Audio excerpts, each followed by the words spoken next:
I'm smart enough to like answer my 6-year-old's questions. She's like, "Why is the sun hot?" I'm like, "'Cause it's on fire." It's a stupid question, and I tell her that, all right, because I know that she'll be smarter than me next year, and then just for the rest of her life. So I am really sticking it to her while I can. I know nothing about like adult stuff that you're supposed to know about. Global warming, that's one that everybody yells at you about. And they're like, "You better do something." Like, "I'm so tired of it, let's do it." I'm like, I barely made it out of high school. I don't really know how rain works. So why don't you let me figure that out, and then I'll do global warming, you know? But I've seen it rain without clouds. Where's that water coming from? So I'm pretty swamped with this rain stuff right now, but once I get to the bottom of that, I'm gonna do global warming, and I've got some pretty good ideas, you know? We recycle, you know, and we recycle because of my wife. It's her, she gets all the credit for that. I would never recycle if I was by I don't do it if she's not looking at me. So I would never do it if I was alone. I looked up a list of like, all right, like what are you supposed to do for global warming as an individual? And it was a big long list, but the first thing on the list was my favorite. It just said, just talk to your friends and family about it. Think about your friends and family, like not the ones that are the good ones close. Think about how far out it goes. Just when you guys get together, like, "Do you mind if we talk about global warming for a little?" I just thought this would be a good time to get into it. I had a great aunt and uncle fist fight each other at a wedding. Let me get in the middle of that fight. Any chance this fight was about global warming? Because I just would love to get that conversation rolling, you know?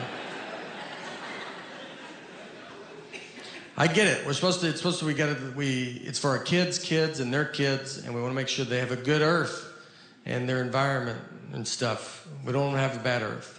And we don't want them to be mad at us and yell at us. But I don't think they will, because I don't think we get mad. I don't ever see litter on the ground and call my grandmother and be like, "Where do you get off?" You know? I don't know how you show your face anymore, all right? It's cloudy today. Is that because you smoked on planes? Probably. Why'd you have to smoke that high? Where do you think that smoke was going?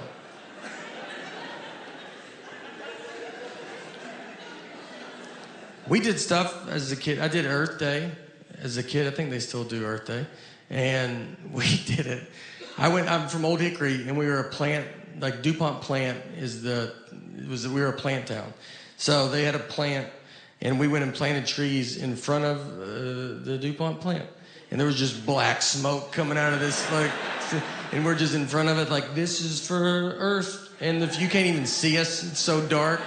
And we're just like, this is for the Earth of stuff, and we're gonna breathe better. And you're like, I don't know if that's the problem.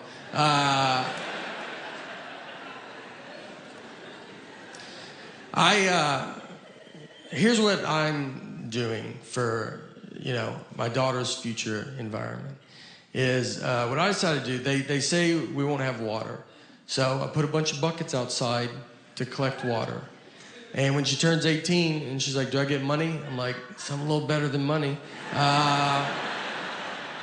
Bet you've always wondered what those buckets were doing outside. Well, they're all yours. And that's for your kids and their kids. Everybody gets a bucket of water.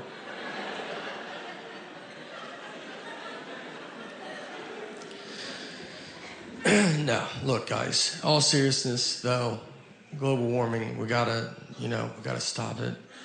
Or more of it. I don't really know which way we want to go, but it can't stay warmer. I know that. It's gotta be one or, something's gotta happen. Something can't stay where we're at. So go, I don't know what direction you want me to just go. Look, all seriousness. Let's use this as a platform for global guys. I felt like, as a spokesperson for all of Earth, all right? I think I'll give you a message that I don't think no one will give you, and I'm here to say that we're doing fine. So just relax. We're in a time where everybody yells at you and everybody's bad. We're doing great, all right? I did some research, and I was like, let me look at the other planets. Let's see how good they're doing. And I don't want to, I mean, it's unbelievable. They're nowhere right now. Some of them have too many moons. That's how stupid they are. And so let's calm down, all right? We're so much farther ahead. I mean, they haven't started and we're almost done. So let's celebrate being first. Don't be sore winners.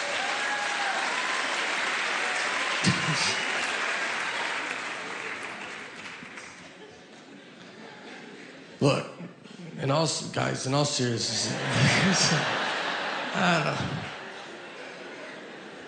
No, look, the it's getting very advanced, all right? I've been to a dog bakery. I've been to a dog bakery in my life.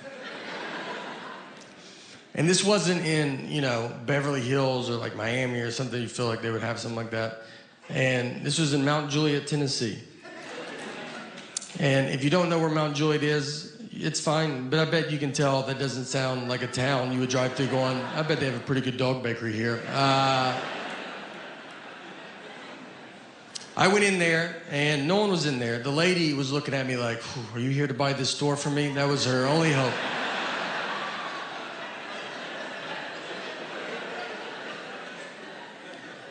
I talked to her. She had some time on her hand, excited to talk.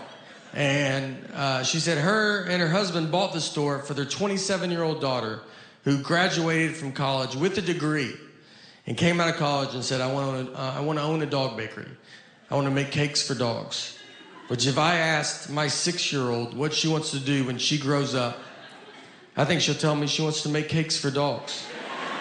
And I'm going to tell her that she can do whatever she wants to do, hoping she doesn't turn 27 and go, let's talk about those cakes for those dogs. And maybe they're usually busy. Maybe I was on there on a slow dog birthday day. I don't know, all right? She told me everything was organic, and I was like, that's good. That's what I like to hear, all right? This is for that dog that's outside licking gum off the sidewalk right now. And if anybody deserves organic food in our house, it's not this little girl. I'm not going to waste it on her. It's for that dog that's wandered out in the highway because it doesn't know what cars are.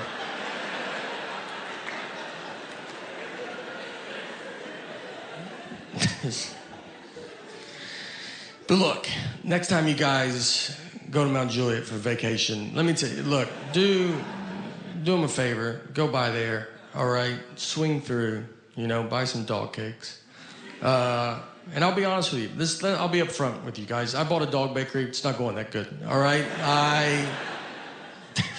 All right, we're almost done, so don't worry about it. And I think you can tell. I always think people they're like, he's talking about dog bakeries. He's about out of stuff. Yeah. Where is this going?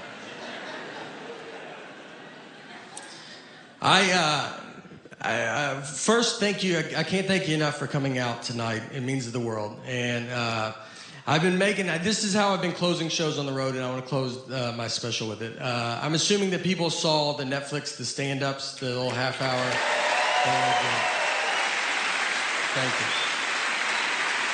Thank you for watching it. Thank you for coming out. So some stuff's happened since that special, and I want to give you some updates to a couple stories I told on that special. And if you haven't seen it, I'll walk you through it. Don't, think you're going to be lost. And I think you've seen what I've talked about. I bet you're like, I bet we'll catch up quick. So the first update is about the Cape Fear Serpentarium. And if you haven't seen it, you could pause it right now and go watch it. But you might be like, I can't handle really much more of you. But if not, I'm gonna walk you through it, or maybe just a reminder. But a very quick, unfunny version is I went to Wilmington, North Carolina, to a guy's house, and he had a bunch of snakes, lizards, and a crocodile. And when I was there, a crocodile got out, and a lady wrote a TripAdvisor review about it. That's the very quick, unfunny version.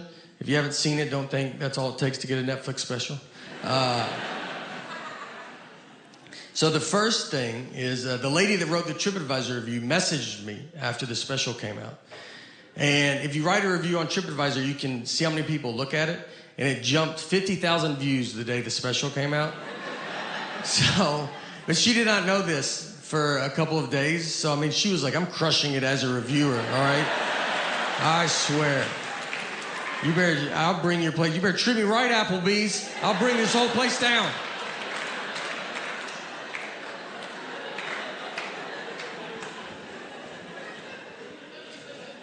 The next update to it is so Cape Fear Cemetery has closed down. And I know, you guys had a chance to go to it.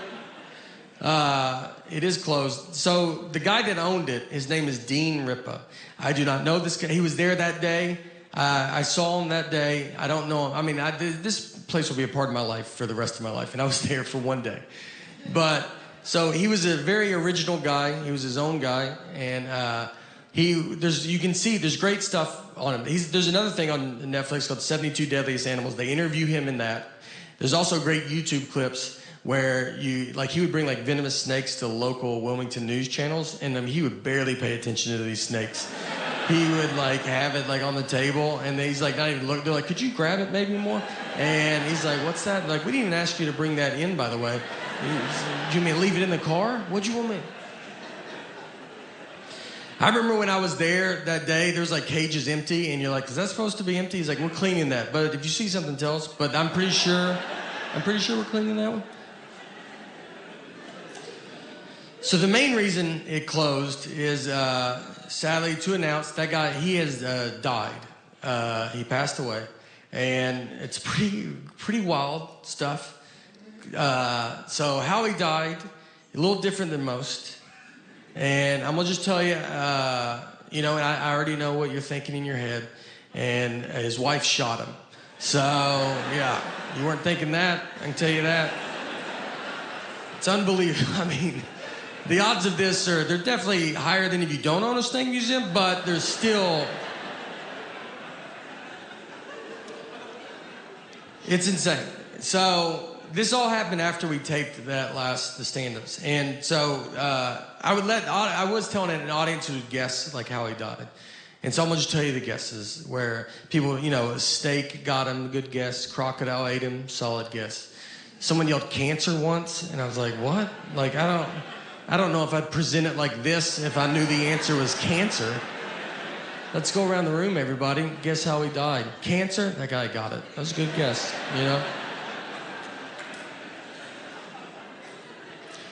One guy guessed it once in Huntsville, Alabama.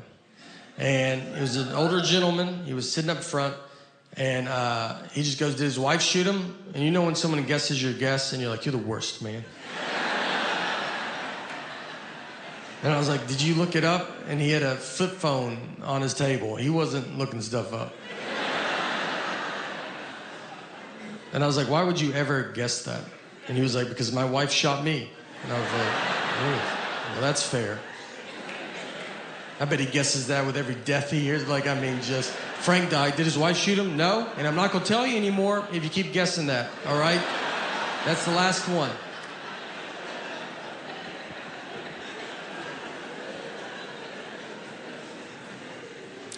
The final update, that's what this next, special after this is going to be just just all updates.